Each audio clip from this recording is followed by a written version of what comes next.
You open an app. You swipe. In half a second, you decide whether a stranger deserves your attention. It feels modern. It feels artificial. But the real answer is far stranger than any app could explain. Long before screens, long before language even, your ancestors were running the exact same calculation. Not with thumbs, with scent, posture, voice, and a flicker of eye contact lasting less than a heartbeat. Mate selection is not new. It is one of the oldest decisions your brain ever learned to make. So how did ancient humans actually find each other? Not through chance, not through luck, through systems so deeply wired into your biology that you are still running them right now, without realizing it. Start with the obvious problem. 200,000 years ago, there was no village directory, no dating profile, no mutual friend to make an introduction. Early humans lived in small bands, often fewer than 150 people, scattered across vast, dangerous land. Finding a mate usually meant finding someone outside your immediate group, because too much inbreeding was a slow death sentence for a population's survival. This single fact rewired the brain in a way that still shapes you today. Anthropologist Helen Fisher has spent decades studying this exact problem. Her research, including brain scans of people newly in love, found something remarkable. Romantic attraction activates the same brain regions associated with addiction. The dopamine system lights up, not metaphorically, almost the same neural pathway triggered by cocaine. Why would evolution build something this intense? Because attraction needed to be powerful enough to make a person leave safety, leave family, walk toward a stranger from another group, risk rejection, risk violence, risk everything, just for the chance to pass on their genes. A mild preference would not have done the job. Evolution needed something closer to obsession. That obsession had to be triggered by something.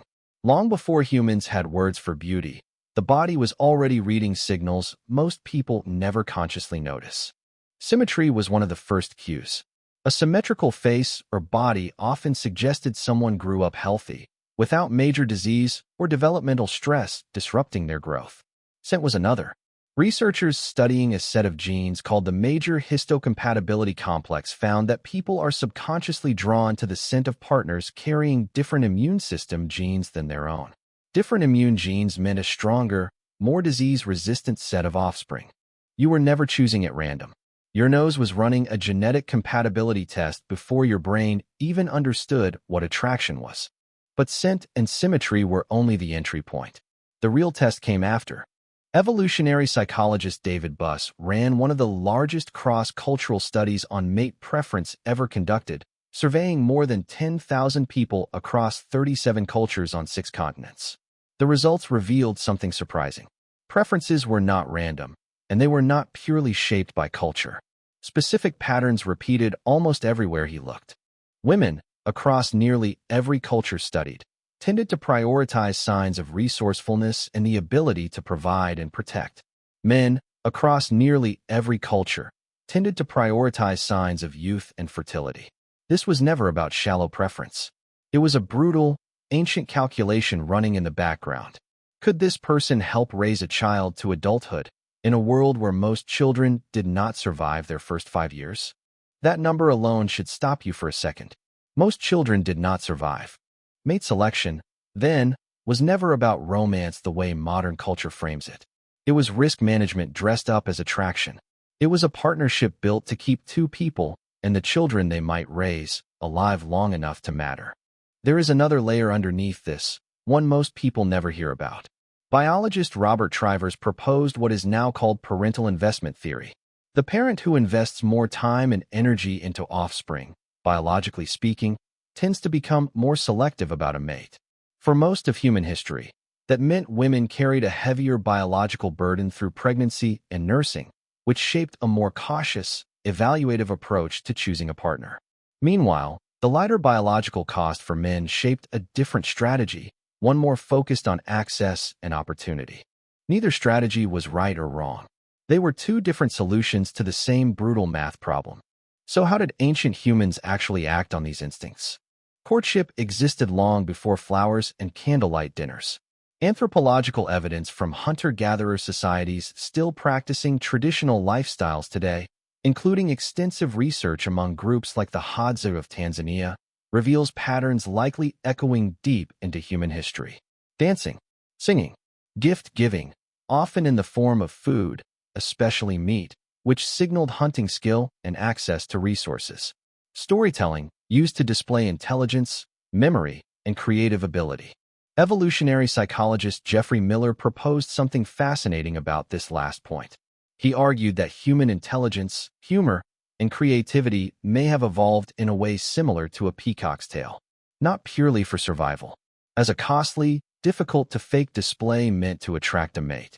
A clever joke or an inventive idea was never just charming. It was advertising a healthy, capable brain underneath. This explains something strange about modern dating that almost nobody talks about. Why do people still try so hard to be funny, or interesting, or impressive on a first date? Why does charisma matter so much, even though it has nothing to do with literal survival anymore? Because the wiring never updated. You are still running software built for a world without supermarkets or hospitals, a world where charm, strength, and creativity were direct evidence of someone's ability to survive and protect. Voice played a role too, one researchers are only beginning to fully map. Studies on vocal pitch have found that lower-pitched male voices and certain vocal qualities in female voices are consistently rated as more attractive across many cultures, often linked subconsciously to hormone levels and perceived health. Posture mattered. Confidence mattered. Even the way someone moved through space carried information, signaling strength, energy, and the physical capability to hunt, defend, or carry a child to safety. None of this required a single spoken word. The body was already a walking advertisement, broadcasting fitness information that the conscious mind barely registered. There is something else ancient courtship had that modern dating mostly lost. Time. In small bands, courtship could stretch across entire seasons. People watched each other hunt, gather, care for siblings, handle conflict, share food fairly. Attraction built slowly, layered on top of observed competence, not curated photos. Compare that to a 5-second swipe. This is the counterintuitive twist most people miss. Modern dating did not make mate selection easier. It removed the layers ancient humans relied on to judge character, replacing months of slow observation with a single photograph and a few lines of text. The brain still craves the old system. That is part of why dating today can feel so exhausting. You are using ancient instincts built for slow, embodied evaluation and forcing them onto fast, disembodied images. Your gut still wants to watch someone hunt. It just gets a profile picture instead. Geography mattered just as much as biology. Most early human groups practiced what anthropologists call exogamy, the custom of seeking partners from neighboring bands rather than within the immediate family unit. This was not a romantic ideal. It was a survival strategy. A marriage between two distant bands created an alliance, a trade route, a safety net. If your group's hunt failed one season, a connected band through marriage might share food. If conflict arose with another group, an in-law network could mean the difference between war and peace. Choosing a mate, in this light, was as much about choosing allies for your entire community as it was about choosing a partner for yourself. This is part of why ancient courtship rarely happened in private the way modern dating does. It happened in full view of the group. Elders watched. Parents negotiated. Entire communities had a stake in who paired with whom, because the wrong match could threaten resources, status, or survival for everyone involved. Many anthropologists studying small-scale societies note that individual choice and group approval were almost always intertwined, not separate forces working against each other. Once a pair bond actually formed, ancient life did not stop testing it. Jealousy, often treated today as an ugly emotion to suppress, likely evolved as a mate-guarding mechanism.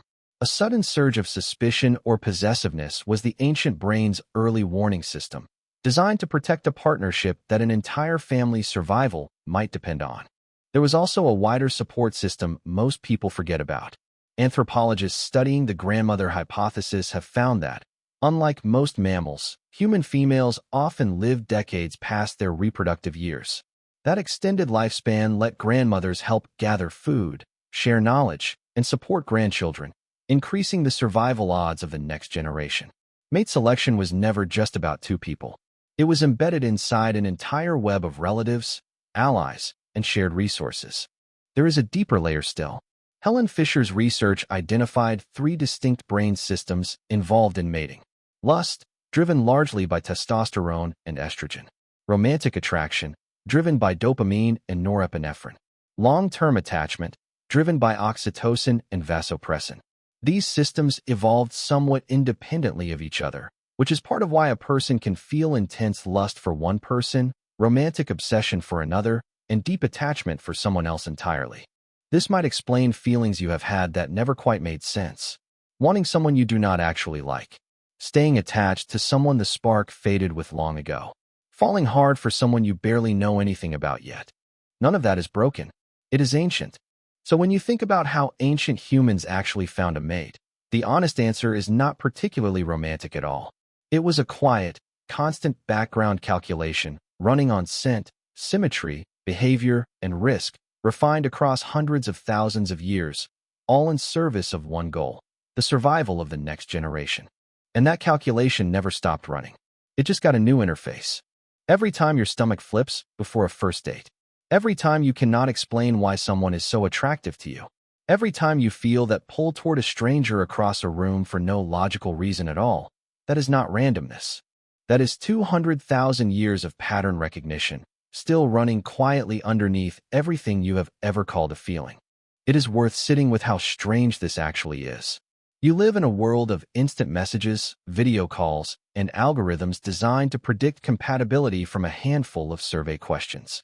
Yet the same brain chemistry that pulled your ancestors across unfamiliar territory toward a stranger by firelight is the exact chemistry deciding whether to keep talking to someone, whether to feel safe with them, whether to imagine a future at all. Technology changed the surface. It did not touch the machinery underneath. You open an app. You swipe. But the real swipe started long before any screen existed. In the eyes of an ancestor sizing up a stranger from across a fire, running the oldest algorithm a human brain ever learned.